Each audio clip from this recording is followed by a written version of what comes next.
ਅੱਜ मैं विशेष तौर ਸਮੁੱਚੇ जगत ਦੇ ਵਿੱਚ ਜਿਹੜੇ ਸਾਡੇ ਪੰਜਾਬੀ ਵੀਰ ਪੰਜਾਬੀ ਦੇ ਵਿੱਚ ਇੱਕ ਆਪਣੇ ਨੁਮਾਇੰਦੇ ਦੀ ਗੱਲ ਸੁਣਨਾ ਚਾਹੁੰਦੇ ਨੇ ਉਹਨਾਂ ਨੂੰ ਸੰਦੇਸ਼ ਹਿੰਦੁਸਤਾਨ ਦੀ ਪਾਰਲੀਮੈਂਟ ਤੋਂ ਪੰਜਾਬੀ ਵਿੱਚ ਦੇਣਾ ਚਾਹਨਾ। ਚੇਅਰਮੈਨ ਸਾਹਿਬ, ਜਦੋਂ 20 ਸਤੰਬਰ ਨੂੰ ਇਸੇ ਹੀ ਹਾਊਸ ਦੇ ਵਿੱਚ एक कानून नूं पास करन दी जिहड़े एग्रीकल्चर के साडे बिल है ने उन्हां नूं पास करन दे इत्थे बहस चल रही सी। मैनूं मान है मेरी पार्टी इंडियन नैशनल कांग्रेस ने मैनूं मौका दिता एज ए लीड स्पीकर गल करन दा। मैं उस टाइम भी ये गल दा जिक्र कीता सी कि जिहड़े बिल ने ये किसानां दे डेथ दे वारंट्स ने ते कोई भी जिहड़ा हिंदुस्तान च रहन वाला मेरा वीर है वो किसानां दे डेथ वारंटां ते दस्तखत नहीं करेगा। तुसी वेखो, तुसी उदों गल नहीं मन्नी, साडा हक सी, सारी ओपोजिशन मंगदी सी कि बुनियादी हक जिहड़ा कॉन्स्टिट्यूशन ने दिता सानू डिवीजन दा इत्थे वोटिंग कराई जाए। तुहाडी उस टाइम भी जिहड़ी सरकार दी मंशा सी वो सही नहीं सी। तुसी धोखे दे नाल, तुसी धोखाधड़ी दे नाल जल्दी दे विच कानून बनाना चाहते सी क्योंकि कुछ जिहड़े अमीर आदमी सी, वड्डे कॉरपोरेट हाउसेस सी, उन्होंने तुसी बेनिफिट देना चाहते सी। तुसी कहना सी कोरोना दे विच मैनूं हैरानी है, सारी दुनिया जूझ रही है कोरोना दे नाल, साडा देश जूझ रहा कोरोना नाल। 2 वक्त की रोटी गरीब लोगों को नहीं मिल रही। साडी माइग्रेंट लेबर बेचारी पैदल साइकिलों ते बिहार, उत्तराखंड, यूपी वाल जा रही है। गवर्नमेंट को कोई प्रबंध नहीं उन्होंने वापस कर लेंदा। उस टाइम एक चोर दरवाजे के जरिए, बैकडोर के जरिए ऑर्डिनेंसां दे रूप दे विच ये लैके आए। ये मैनूं पहले दसे सरकार ये ऑर्डिनेंसेस लियाउण दी लोड़ की सी। जे असीं 71 साल 72 साल इन्हां कानूनां दी इंतजार कर सकदे सी ते 6 महीने होर क्यों नहीं सी कीती जा सकदी। इसे गल कारण अज मोदी साहब तुहाडी सरकार ते पंजाब दे, हरियाणे दे, वैस्टर्न यूपी दे, राजस्थान ते बाहर दे किसानां दा फेथ नहीं है, यकीन नहीं है। उन्होंने पता है चंद पूंजीपतियों के बेनिफिट वास्ते कानून लेके आए ने, ये किसानों के बेनिफिट वास्ते, किसानों के हक के कानून नहीं ने। एक होर मैं तुहानूं दसदा, मैं इस हाउस दे विच किसी पोलीटिकल पार्टी दे आज जिन्ने किसान यूनियंस बैठियां किसी लीडर के कहने ते लोग नहीं आए। ये जन अंदोलन है। हर घर दे विच अपने आप लोगों ने अपने ट्रैक्टरों में डीजल पाया। हर पंजाब के किसान ने फी एकड़ 500 रुपया इकट्ठा करके ये सारे किसान यूनियन के लीडर्स नूं दिता। मैनूं अफसोस है इस हाउस च कहना पैंदा। मनोज जी 1971 दे विच बांग्लादेश की लड़ी 93,000 पाकिस्तानियों नूं एज वॉर प्रिजनर्स लिया। 2 साल असीं उन्हां नूं रोटी भी दिती, पानी भी दिता, बैडिंग भी दिती, लॉजिंग भी दिती। अज असीं अपने किसान वीरां नूं बिजली कट दी, अज असी इंटरनेट कट दिता, असी अज उन्हां तों पानी कट दिता, असी उत्थे तवारा बार्ब्ड वायर्स ऐ लगा दित्तियां जिस 1960 दे विच बर्लिन वॉर बनाई जा रही है। एक वॉर प्रिजन बनाया जा रहा। अफसोस ना कहना पैंदा है, दुनिया की सारे वड्डी डेमोक्रेसी है। ये चीज़ां अफगानिस्तान विच वेखियां सी, ये चीज़ां इराक दे विच सदाम हुसैन दे वेले वेखियां सी, ये लिबिया दे विच कर्नल गद्दाफी वेले वेखिया सी, ये युगांडा दे विच इदी मीन वेले वेखिया सी, ये महात्मा गांधी दे देश च कदी किसी ने सपने विच भी नहीं वेखिया जो साडे किसान वीरां नाल हो रहा। साडियां मातावां, साडियां भैणां, साडे बच्चे समेत अज दिल्ली दे बार्डरां ते बैठियां ने। तुसीं उत्थे ओह रूप दिता जिस तरह कॉन्सनट्रेशन कैंप्स नूं देना हुंदा। कल 12 पार्टियां दे लीडर गाजीपुर गए, पुलिस ने अंदर नहीं जान दिते। किस किस्म की डेमोक्रेसी हिंदुस्तान। पार्लीमेंट सैशन इन ऑपरेशन होए, तुसी पार्लीमेंट लीडर्स नूं उत्थे जाण दी इजाजत ना दो, इहनूं असीं डेमोक्रेसी कहने। तुसी कहंदे हो साडे ते विश्वास करो। मैं तुहानूं एक सवाल पूछना चाहना चेयरमैन साहब, तुहाडे जरिए सरकार नूं, तुहाडे एग्रीकल्चर मंत्री जी ने गल कही है 1.5 साल वास्ते असीं एक कानून राखवे रख देने, इन अबाइस च रख देने। मैनूं इस गल दा फर्क दसो, वापस लैन दे विच ते राखवे रखने च फर्क की है? मैं टेक्निकली ये बात पूछता हूं। अगर आप ये कानून को इन एम्बेंस रखते हो उसका मतलब 1.5 साल के लिए ये कानून वापस हो गए। अगर ये वापस हो गए तो भैया क्या आप अकेला बूझ का सवाल बनाए बैठे हो कि किसान माफी मांगेगा तो तब हम मानेंगे? आप ये बात कहने को तैयार हो हम अपने इन कानून में तरमीम करने को तैयार है, ऐसी तरमीम करने तैयार होता मतलब है कानूना विच वड्डी कमी है। आपने खुद कबूल किया इसमें बहुत सारी कमी है। अगर कमी है तो वापस क्यों नहीं लेते? और मैं मोदी जी को यह गुजारिश करूंगा, मोदी साहब तुहाडी कांग्रेस के नाल तो कोई अदावत हो सकती है, तुहाडी ओपोजिशन पार्टियां नाल अदावत हो सकती है। हिंदुस्तान का किसान तो वो जिन्हें तुहानू वोटां पा के कामयाब किया, तुहाडी ओहदे नाल की अदावत है? प्रधानमंत्री जी अज मौका है, दूजी बार तुसी प्रधानमंत्री बने हो, अज मौका स्टेट्समैन बनने का, स्टेट्समैन अज तुहाडे को मौका एक बार फिर सरदार पटेल वाली जगह लैन का। वह भी गुजरात का एक पुत्र सी जिन्हों लोग वल्लभ भाई पटेल सरदार के टाइटल नाल जानते। अज तुहाडे को मौका है, आओ चलो मैं तुहाडे नाल चलना, चलो सिंघू बॉर्डर। किसान जे तुहाडे नारे ना मारनगे को मैं तुहाडे बेनिफिट वास्ते लेके आया सी, जे तुसी नहीं कबूल दे, अगर आप समझते हो ये आपके हक के नहीं है, भाई मैं वापस लेता हूं। इसमें आपका बड़ापन होगा। दरिया दिली जो लीडर होता है वो उसका सीना भी उतना बड़ा होना चाहिए, दरिया तो नहीं होना चाहिए उसको। दरिया दिली दिखाइए। आज आपको स्टेट्समैन बनने की जरूरत है, प्रधानमंत्री तो आप सेकंड टाइम बन गए। आज सारा देश इंतजार करता है कि मोदी साहब कब आएंगे। वो तोमर साहब की बात पर यकीन नहीं करते। क्यों नहीं करते? क्योंकि जिस ढंग से आप ये कानून लेकर आए हो, जिस ढंग से आपने इस पार्लियामेंट को, जो हिंदुस्तान की सबसे, मैं समझता हूं एक सबसे बड़ा फेथ है जिस हाउस पर, वहां हमारा जमहूरी हक नहीं दिया, आपने तो डिवीजन नहीं कराई। उसका मतलब था आपको जल्दी कौन सी बात की? आप मैं अपने पंजाब स्टेट की गल करना जहां साहब, स्टैट्यूटरी बॉडी है तुहाडी जीएसटी, पिछले 10 महीनों का 8000 करोड़ रुपया पंजाब का इन्होंने नहीं दिता। तुहाडा फेथ असीं किस तरह करिए, तुहाडा यकीन असीं किस तरह करिए? रूरल डेवलपमेंट फंड पंजाब का आरडीएफ जो बुनियादी, क्योंकि जो फसल पंजाब की एजेंसी खरीदती है फूड कॉर्पोरेशन ऑफ इंडिया, हम क्योंकि अपने किसान को टैक्स नहीं करते, असीं अपने किसान को टैक्स नहीं करते। ये लेवी जिहड़ी है स्टैट्यूटरी है, गवर्नमेंट को देनी बनती है, साडा 3% तो घटा के 1% कर दिता। तुसीं कहंदे हो पंजाब के लोग तुहाडे ते फेथ कर, किस तरह फेथ कर? तुसीं दुश्मनां वाला काम साडे नाल कर रहे हो। मैं एक होर कहना चाहना इस हाउस दे विच, ये नवी हिस्टरी नहीं, गुलाम नबी आजाद साहब ने बहुत खूबसूरत ढंग नाल दस्सिया सी अंग्रेज़ों के खिलाफ, ब्रिटिश गवर्नमेंट के खिलाफ। देवगौड़ा जी 6-7 बड़ी मूवमेंट हुई एग्रीकल्चर, जिसको लीड महात्मा गांधी वल्लभ भाई पटेल साहब करते रहे, और सभी जगह पर ब्रिटिश को अपना पैर पीछे खींचना पड़ा और जिम्मेदारों की बात माननी पड़ी।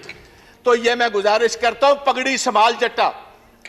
आज से 100 साल पहले शहीद आजम भगत सिंह के ताया और उनके पिता ने यह आंदोलन शुरू किया था, और हमारे दीपेंद्र सिंह हुड्डा जो बैठे हैं, इनके ग्रेट ग्रैंडफादर, वो भी इस मूवमेंट में साथ है, चौधरी माथुराम जी। उस मूवमेंट में भी 3 कानून ही आए थे, जैसे अब 3 लेकर आए। 9 महीने मूवमेंट चली और अंग्रेजों को भी अपने घुटने टेकने पड़े, गोडे टेकने पे। मैं इस पवित्र सदन के विचों कहना चाहना, यही जिक्र सा सुखदेव सिंह ढींडसा ने किया है। लाल किले दे उत्ते जो कुछ होया 26 जनवरी नूं, सानू बड़ा अफसोस, सानू बड़ा दुख है। As a Punjabi, as a Sikh, I condemn that whole incident what happened. सानू तुसी नैशनैलिटी ना सिखाओ।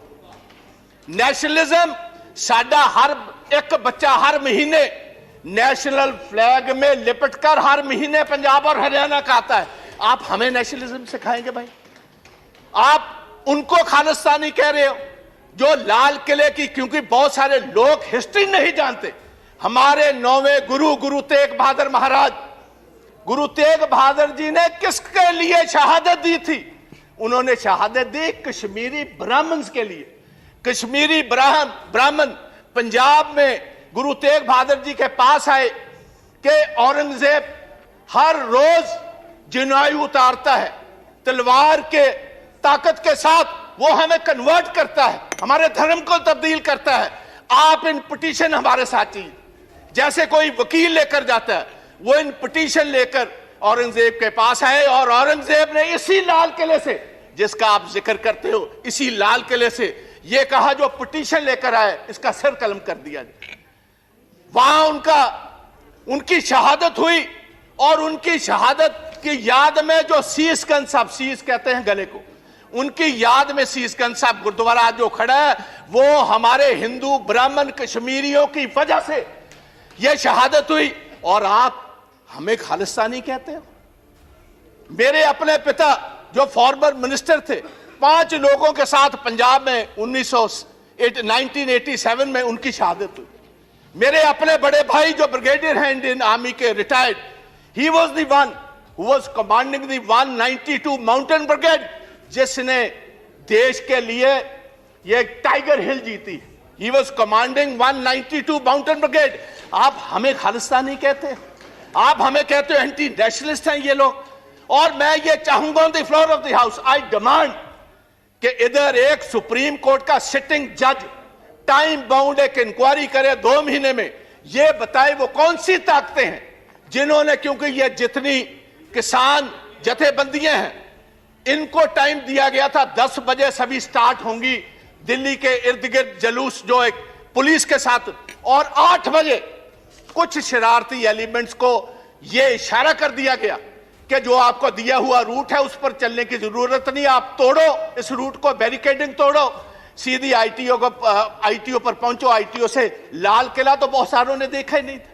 और एक ये भी बात मैं हाउस में बताना चाहता हूं, वो भैया ये लाल किले जिसकी आप बात करते हो, ये जिस आपको पता मुगल राज में ये स्थापित हुआ है, और 300 साल पहले जो गुरु तेग बहादुर जी की कुर्बानी है, उसके बाद गुरु गोविंद सिंह महाराज, उनके 2 बड़े साहबजादे शहीद हुए। छोटे 2 साहबजादों को जिंदा दीवारों में चिन दिया गया। अगर गुरु गोविंद ना होते इस देश की एक शक्ल ही और होती। आप हमें कह रहे हो, किसी को गद्दार कह रहे हो, किसी को आप एंटी नेशनल कह रहे हो। पहले सोचना, और ऐसा मैं गुजारिश करना चाहूंगा गवर्नमेंट, ऐसा काम मत करो। दुश्मन हमारे बहुत हैं, जो हमारी फॉरेन पॉलिसीज हैं। आप पाकिस्तान को तो छोड़ ही दीजिए भाई, सारा अरब वर्ल्ड आपके खिलाफ, चाइना आपके खिलाफ, रशिया आपके उल्ट चल रहा है। जाकर आपने वोट ट्रंप की मांगी, बाइडेन आपके खिलाफ। वो आपके साथ भाई कौन है? अगर कुछ आपके साथ नेशनलिस्ट होकर आप उनको भी तोड़ना चाहते हो, उनको भी डराना चाहते हो, उनको भी धमकाना चाहते हो, ये कभी नहीं चलेगा। और पंजाबी और सिख विशेष तौर प्यार से तो बात आपकी मान सकते, डर से, डरावे से, बंदूक से, तोप से ये डरने वाली कौमें नहीं। इन्होंने तो सारी हिस्ट्री ही शहादत की है। तो मेरी गुजारिश है, ये ब्लैक लॉज वापस लीजिए, ये काले कानून वापस लीजिए। प्रधानमंत्री जी आप कहते हो मैं एक कॉल अवे हूं, भाई किसी के पास आपका नंबर है? किसके पास आपका नंबर है? आप क्यों नहीं इन किसान जथेबंदियों को, ये मेंबर्स ऑफ पार्लियामेंट, इनको साथ लेकर चलिए, हम चलते हैं आपके साथ। आओ, आपके जय जयकार के वहां नारे लगवाएंगे। आप इन कानूनों को वापस लीजिए। आप 1.5 साल के बाद नए कानून लाइए, सिलेक्ट कमेटी में भेजिए। जितने स्टेक होल्डर्स हैं, किसान जथेबंदियां हैं, किसान हैं, मेंबर्स ऑफ पार्लियामेंट हैं, चीफ मिनिस्टर हैं, हमारे एग्रीकल्चर साइंटिस्ट हैं, उनको कहिए खेती के लिए, किसानों के लिए कौन सी सबसे बेहतरीन कानून है। कॉर्पोरेट्स के लिए नहीं, कॉर्पोरेट्स को हम बेनिफिट नहीं देंगे। हम किसानों के बेनिफिट के लिए कानून लाओ, हम आगे होकर आपकी मदद करेंगे। आओ एक नई इतिहास की सिर्जना करें। मैं इतना ही कहता हुआ एक लास्ट में थैंक यू धन्यवाद प्लीज भारद्वाज जी। एक बस मैंने किसानों के लिए, पंजाब के किसानों के लिए एक छोटी सी कविता लिखी है, वो पढ़कर इजाजत ले लूंगा। कहते ने चीर देंदे ने पहाड़, पार्लियामेंट तो पंजाबी विच देना चाहना। चेयरमैन साहब, जदों 20 सितंबर ਨੂੰ ਇਸੇ ਹੀ ਹਾਊਸ ਦੇ ਵਿੱਚ ਇੱਕ ਕਾਨੂੰਨ ਨੂੰ ਪਾਸ ਕਰਨ ਦੀ, ਜਿਹੜੇ ਐਗਰੀਕਲਚਰ ਦੇ ਸਾਡੇ ਬਿੱਲ ਹੈ ਨੇ ਉਹਨਾਂ ਨੂੰ ਪਾਸ ਕਰਨ ਦੇ ਇੱਥੇ ਬਹਿਸ ਚੱਲ ਰਹੀ ਸੀ। ਮੈਨੂੰ ਮਾਣ ਹੈ ਮੇਰੀ ਪਾਰਟੀ ਇੰਡੀਅਨ ਨੈਸ਼ਨਲ ਕਾਂਗਰਸ ਨੇ ਮੈਨੂੰ ਮੌਕਾ ਦਿੱਤਾ ਐਜ਼ ਅ ਲੀਡ ਸਪੀਕਰ ਗੱਲ ਕਰਨ ਦਾ। ਮੈਂ ਉਸ ਟਾਈਮ ਵੀ ਇਹ ਗੱਲ ਦਾ ਜ਼ਿਕਰ ਕੀਤਾ ਸੀ कि ਜਿਹੜੇ ਬਿੱਲ ਨੇ ਇਹ ਕਿਸਾਨਾਂ ਦੇ ਡੈਥ ਦੇ ਵਾਰੰਟਸ ਨੇ ਤੇ ਕੋਈ ਵੀ ਜਿਹੜਾ ਹਿੰਦੁਸਤਾਨ 'ਚ ਰਹਿਣ ਵਾਲਾ ਮੇਰਾ ਵੀਰ ਹੈ ਉਹ ਕਿਸਾਨਾਂ ਦੇ ਡੈਥ ਵਾਰੰਟਾਂ ਤੇ ਦਸਤਖਤ ਨਹੀਂ ਕਰੇਗਾ। ਤੁਸੀਂ ਵੇਖੋ, ਤੁਸੀਂ ਉਦੋਂ ਗੱਲ ਨਹੀਂ ਮੰਨੀ। ਸਾਡਾ ਹੱਕ ਸੀ, ਸਾਰੀ ਆਪੋਜੀਸ਼ਨ ਮੰਗਦੀ ਸੀ ਕਿ ਬੁਨਿਆਦੀ ਹੱਕ ਜਿਹੜਾ ਕਨਸਟੀਟਿਊਸ਼ਨ ਨੇ ਦਿੱਤਾ ਸਾਨੂੰ ਡਿਵੀਜ਼ਨ ਦਾ, ਇੱਥੇ VOTING ਕਰਾਈ ਜਾਏ। ਤੁਹਾਡੀ ਉਸ ਟਾਈਮ ਵੀ ਜਿਹੜੀ ਸਰਕਾਰ ਦੀ ਮਨਸ਼ਾ ਸੀ ਉਹ ਸਹੀ ਨਹੀਂ ਸੀ। ਤੁਸੀਂ ਧੋਖੇ ਦੇ ਨਾਲ, ਤੁਸੀਂ ਧੋਖਾਧੜੀ ਦੇ ਨਾਲ ਜਲਦੀ ਦੇ ਵਿੱਚ ਕਾਨੂੰਨ ਬਣਾਉਣਾ ਚਾਹੁੰਦੇ ਸੀ, ਕਿਉਂਕਿ ਕੁਝ ਜਿਹੜੇ ਅਮੀਰ ਆਦਮੀ ਸੀ, ਵੱਡੇ ਕਾਰਪੋਰੇਟ ਹਾਊਸਿਸ ਸੀ, ਉਹਨੂੰ ਤੁਸੀਂ ਬੈਨੀਫਿਟ ਦੇਣਾ ਚਾਹੁੰਦੇ ਸੀ। ਤੁਸੀਂ ਕਾਹਲਾ ਸੀ। ਕੋਰੋਨਾ ਦੇ ਵਿੱਚ ਮੈਨੂੰ ਹੈਰਾਨੀ ਹੈ, ਸਾਰੀ ਦੁਨੀਆ ਜੂਝ ਰਹੀ ਹੈ ਕੋਰੋਨਾ ਦੇ ਨਾਲ, ਸਾਡਾ ਦੇਸ਼ ਜੂਝ ਰਿਹਾ ਕੋਰੋਨਾ ਨਾਲ। 2 ਵਕਤ ਦੀ ਰੋਟੀ ਗਰੀਬ ਲੋਕਾਂ ਨੂੰ ਨਹੀਂ ਮਿਲ ਰਹੀ। ਸਾਡੀ ਮਾਈਗ੍ਰੈਂਟ ਲੇਬਰ ਵਿਚਾਰੀ ਪੈਦਲ ਸਾਈਕਲਾਂ ਤੇ ਬਿਹਾਰ, ਉੱਤਰਾਖੰਡ, यूपी वाल जा रही है। गवर्नमेंट को कोई प्रबंध नहीं उन्होंने वापस कर लेंदा। उस टाइम एक चोर दरवाजे के जरिए, बैकडोर के जरिए ऑर्डिनेंसां दे रूप दे विच ये लैके आए। ये मैनू पहले दसे सरकार, ये ऑर्डिनेंसेस लियाउण दी लोड़ की सी? जे असीं 71 साल 72 साल इन्हां कानूनां दी इंतजार कर सकते सी ते 6 महीने होर क्यों नहीं सी कीती जा सकदी? इसे गल कारण अज मोदी साहब ਤੁਹਾਡੀ ਸਰਕਾਰ ਤੇ ਪੰਜਾਬ ਦੇ, ਹਰਿਆਣੇ ਦੇ, ਵੈਸਟਰਨ यूपी ਦੇ, ਰਾਜਸਥਾਨ ਤੇ ਬਾਹਰ ਦੇ ਕਿਸਾਨਾਂ ਦਾ ਫੇਥ ਨਹੀਂ ਹੈ, ਯਕੀਨ ਨਹੀਂ ਹੈ। ਉਹਨਾਂ ਨੂੰ ਪਤਾ ਹੈ ਚੰਦ ਪੂੰਜੀਪਤੀਆਂ ਦੇ ਬੈਨੀਫਿਟ ਵਾਸਤੇ ਕਾਨੂੰਨ ਲੈ ਕੇ ਆਏ ਨੇ। ਇਹ ਕਿਸਾਨਾਂ ਦੇ ਬੈਨੀਫਿਟ ਵਾਸਤੇ, ਕਿਸਾਨਾਂ ਦੇ ਹੱਕ ਦੇ ਕਾਨੂੰਨ ਨਹੀਂ ਨੇ। ਇੱਕ ਹੋਰ ਮੈਂ ਤੁਹਾਨੂੰ ਦੱਸਦਾ, ਮੈਂ ਇਸ ਹਾਊਸ ਦੇ ਵਿੱਚ ਕਿਸੇ ਪੋਲੀਟੀਕਲ ਪਾਰਟੀ ਦੇ ਅੱਜ ਜਿੰਨੇ ਕਿਸਾਨ ਯੂਨੀਅਨਸ ਬੈਠੀਆਂ, ਕਿਸੇ ਲੀਡਰ ਦੇ ਕਹਿਣ ਤੇ ਲੋਕ ਨਹੀਂ ਆਏ। ਇਹ ਜਨ ਅੰਦੋਲਨ ਹੈ। ਹਰ ਘਰ ਦੇ ਵਿੱਚ ਆਪਣੇ ਆਪ ਲੋਕਾਂ ਨੇ ਆਪਣੇ ਟਰੈਕਟਰਾਂ ਵਿੱਚ ਡੀਜ਼ਲ ਪਾਇਆ। ਹਰ ਪੰਜਾਬ ਦੇ ਕਿਸਾਨ ਨੇ ਫੀ ਏਕੜ 500 ਰੁਪਇਆ ਇਕੱਠਾ ਕਰਕੇ ਇਹ ਸਾਰੇ ਕਿਸਾਨ ਯੂਨੀਅਨ ਦੇ ਲੀਡਰਸ ਨੂੰ ਦਿੱਤਾ। ਮੈਨੂੰ ਅਫਸੋਸ ਹੈ ਇਸ ਹਾਊਸ 'ਚ ਕਹਿਣਾ ਪੈਂਦਾ, ਮਨੋਜ ਜੀ 1971 ਦੇ ਵਿੱਚ ਬੰਗਲਾਦੇਸ਼ ਦੀ ਲੜਾਈ ਦੇ ਵਿੱਚ ਅਸੀਂ 93,000 ਪਾਕਿਸਤਾਨੀਆਂ ਨੂੰ ਐਜ਼ ਵਾਰ ਪ੍ਰਿਜ਼ਨਰਸ ਲਿਆ ਸੀ। 2 ਸਾਲ ਅਸੀਂ ਉਹਨਾਂ ਨੂੰ ਰੋਟੀ ਵੀ ਦਿੱਤੀ, ਪਾਣੀ ਵੀ ਦਿੱਤਾ, ਬੈਡਿੰਗ ਵੀ ਦਿੱਤੀ, ਲੌਜਿੰਗ ਵੀ ਦਿੱਤੀ। ਅੱਜ ਅਸੀਂ ਆਪਣੇ ਕਿਸਾਨ ਵੀਰਾਂ ਨੂੰ ਬਿਜਲੀ ਕੱਟ ਦਿੱਤੀ, ਅੱਜ ਅਸੀਂ ਇੰਟਰਨੈਟ ਕੱਟ ਦਿੱਤਾ, ਅਸੀਂ ਅੱਜ ਉਹਨਾਂ ਤੋਂ ਪਾਣੀ ਕੱਟ ਦਿੱਤਾ, ਅਸੀਂ ਉੱਥੇ ਦੁਬਾਰਾ ਬਾਰਬਡ ਵਾਇਰਸ ਐ ਲਗਾ ਦਿੱਤੀਆਂ ਜਿਸ ਤਰ੍ਹਾਂ 1960 ਦੇ ਵਿੱਚ ਬਰਲਿਨ ਵਾਰ ਬਣਾਈ ਜਾ ਰਹੀ ਹੈ, ਇੱਕ ਵਾਰ ਪ੍ਰਿਜ਼ਨ ਬਣਾਇਆ ਜਾ ਰਿਹਾ। ਅਫਸੋਸ ਨਾਲ ਕਹਿਣਾ ਪੈਂਦਾ ਹੈ ਦੁਨੀਆ ਦੀ ਸਾਰਿਆਂ ਨਾਲੋਂ ਵੱਡੀ ਡੈਮੋਕ੍ਰੇਸੀ ਹੈ। ਇਹ ਚੀਜ਼ਾਂ ਅਫਗਾਨਿਸਤਾਨ ਵਿੱਚ ਵੇਖੀਆਂ ਸੀ, ਇਹ ਚੀਜ਼ਾਂ ਇਰਾਕ ਦੇ ਵਿੱਚ ਸਦਾਮ ਹੁਸੈਨ ਦੇ ਵੇਲੇ ਵੇਖੀਆਂ ਸੀ, ਇਹ ਲਿਬੀਆ ਦੇ ਵਿੱਚ ਕਰਨਲ ਗਦਾਫੀ ਵੇਲੇ ਵੇਖੀਆਂ ਸੀ, ਇਹ ਯੂਗੈਂਡਾ ਦੇ ਵਿੱਚ ਇਦੀ ਮੀਨ ਵੇਲੇ ਵੇਖੀਆਂ ਸੀ, ਇਹ ਮਹਾਤਮਾ ਗਾਂਧੀ ਦੇ ਦੇਸ਼ 'ਚ ਕਦੀ ਕਿਸੇ ਨੇ ਸੁਪਨੇ ਵਿੱਚ ਵੀ ਨਹੀਂ ਵੇਖੀਆਂ ਜੋ ਸਾਡੇ ਕਿਸਾਨ ਵੀਰਾਂ ਨਾਲ ਇਹ ਹੋ ਰਿਹਾ। ਸਾਡੀਆਂ ਮਾਤਾਵਾਂ, ਸਾਡੀਆਂ ਭੈਣਾਂ, ਸਾਡੇ ਬੱਚਿਆਂ ਸਮੇਤ ਅੱਜ ਦਿੱਲੀ ਦੇ ਬਾਰਡਰਾਂ ਤੇ ਬੈਠੀਆਂ ਨੇ। ਤੁਸੀਂ ਉੱਥੇ ਉਹ ਰੂਪ ਦਿੱਤਾ ਜਿਸ ਤਰ੍ਹਾਂ ਕਨਸੈਂਟਰੇਸ਼ਨ ਕੈਂਪਸ ਨੂੰ ਦੇਣਾ ਹੁੰਦਾ। ਕੱਲ 12 ਪਾਰਟੀਆਂ ਦੇ ਲੀਡਰ ਗਾਜ਼ੀਪੁਰ ਗਏ, ਪੁਲਿਸ ਨੇ ਅੰਦਰ ਨਹੀਂ ਜਾਣ ਦਿੱਤੇ। ਕਿਸ ਕਿਸਮ ਦੀ ਡੈਮੋਕ੍ਰੇਸੀ ਹਿੰਦੁਸਤਾਨ? ਪਾਰਲੀਮੈਂਟ ਸੈਸ਼ਨ ਇਨ ਆਪਰੇਸ਼ਨ ਹੋਏ, ਤੁਸੀਂ ਪਾਰਲੀਮੈਂਟ ਲੀਡਰਸ ਨੂੰ ਉੱਥੇ ਜਾਣ ਦੀ ਇਜਾਜ਼ਤ ਨਾ ਦਿਓ। ਇਹਨੂੰ ਅਸੀਂ ਡੈਮੋਕ੍ਰੇਸੀ ਕਹਿੰਦੇ ਹਾਂ? ਤੁਸੀਂ ਕਹਿੰਦੇ ਹੋ ਸਾਡੇ ਤੇ ਵਿਸ਼ਵਾਸ ਕਰੋ। ਮੈਂ ਤੁਹਾਨੂੰ ਇੱਕ ਸਵਾਲ ਪੁੱਛਣਾ ਚਾਹੁੰਦਾ ਚੇਅਰਮੈਨ ਸਾਹਿਬ, ਤੁਹਾਡੇ ਜ਼ਰੀਏ ਸਰਕਾਰ ਨੂੰ।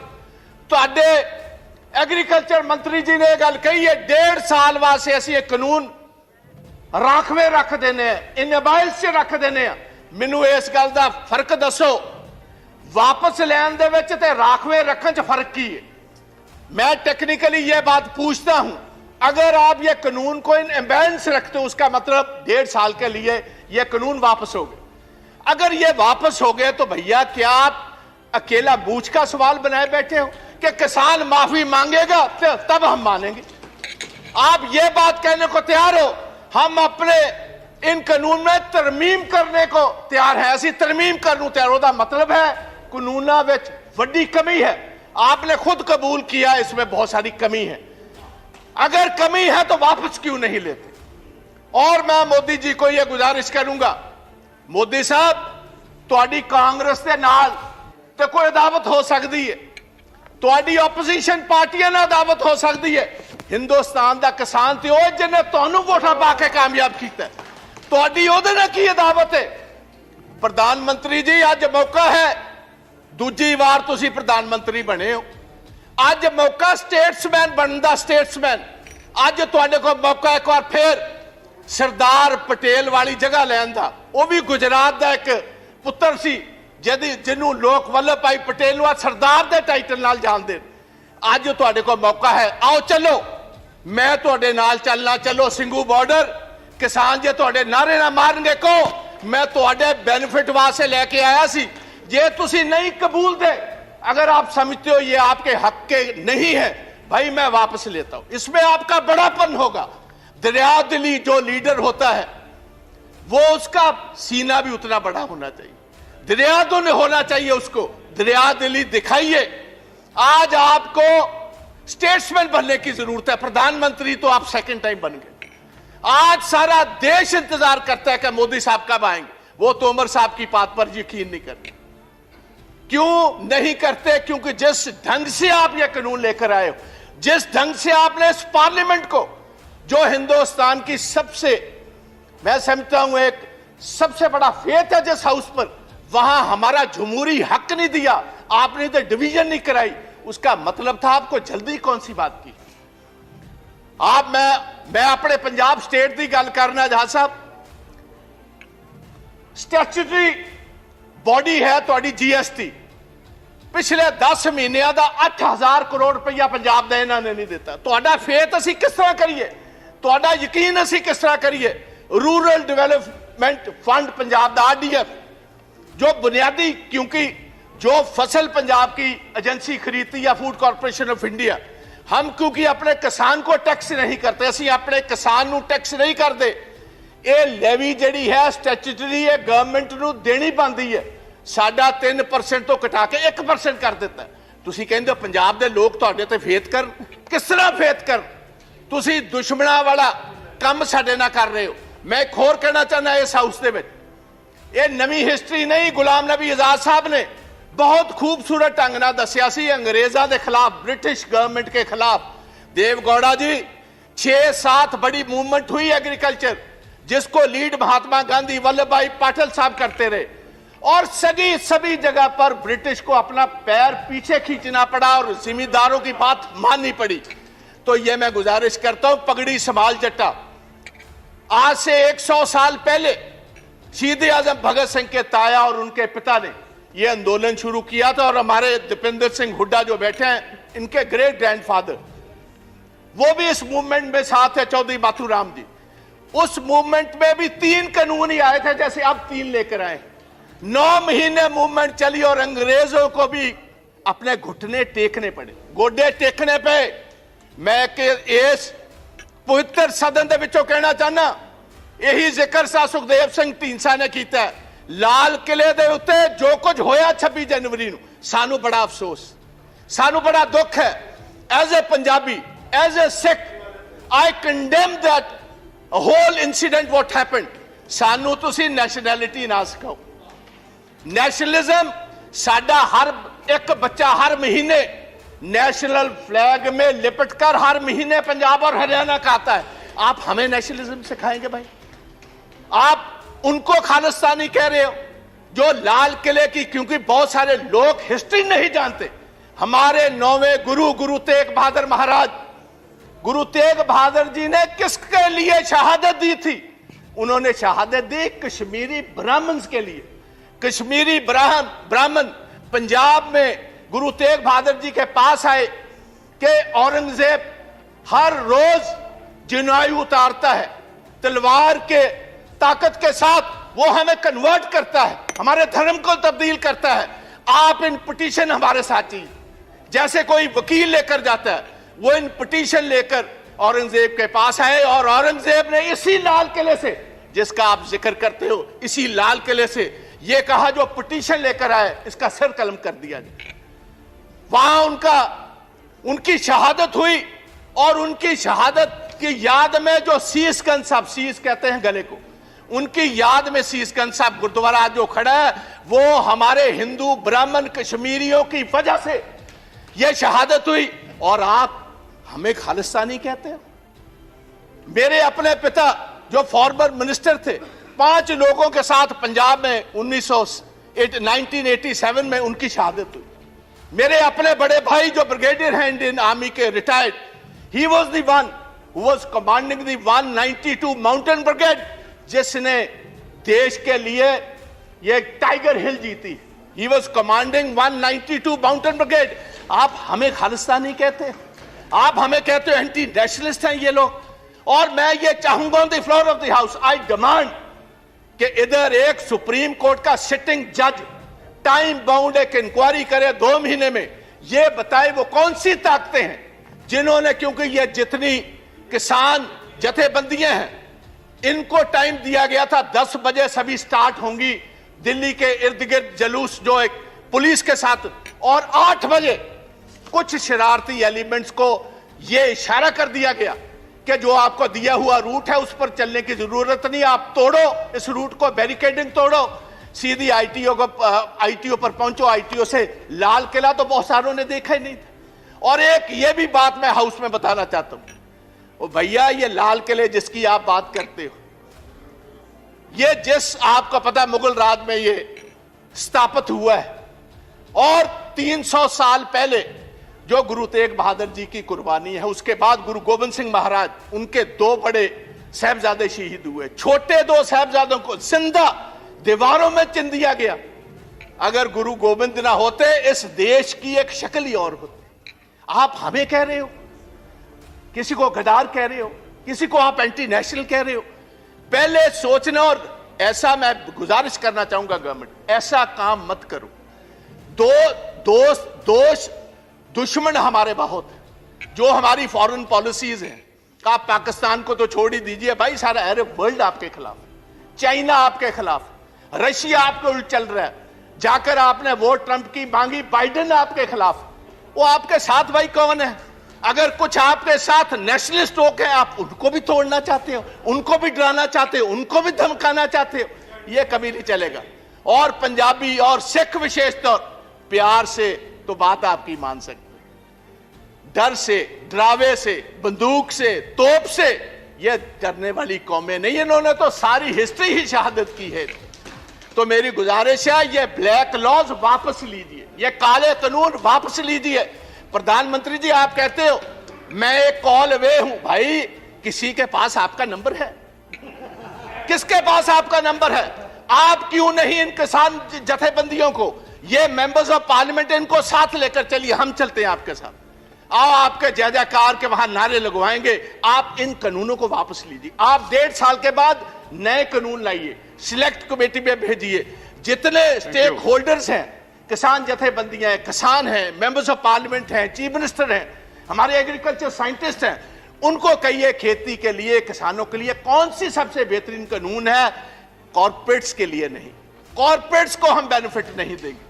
हम किसानों के बेनिफिट के लिए कानून लाओ, हम आगे होकर आपकी मदद करेंगे। आओ एक नई इतिहास की सृजना करें। मैं इतना ही कहता हुआ एक लास्ट में थैंक यू धन्यवाद प्लीज भारद्वाज जी। एक बस मैंने किसानों के लिए, पंजाब के किसानों के लिए एक छोटी सी कविता लिखी है, वो पढ़कर इजाजत ले लूंगा। कहते ने चीर देंदे ने पहाड़ हुंदा जिन्हां नूं जनून, रह के मंजिलां तो दूर किथे मिलदा है सुकून। हारदे नहीं हुंदे मर्द दलेर, बस हौसला बना के तुसी किसान वीरो रखियो। असी जितांगे जरूर, जंग जारी रखियो। असी जितांगे जरूर, जंग जारी रखियो। जय हिंद, जय जवान, जय किसान ते वाहेगुरु जी का धन्यवाद। वाहेगुरु जी का। प्रताप सिंह बाजवा जी, तुसी अपनी भाषा विच बोलिया, धन्यवाद। Your language, our language.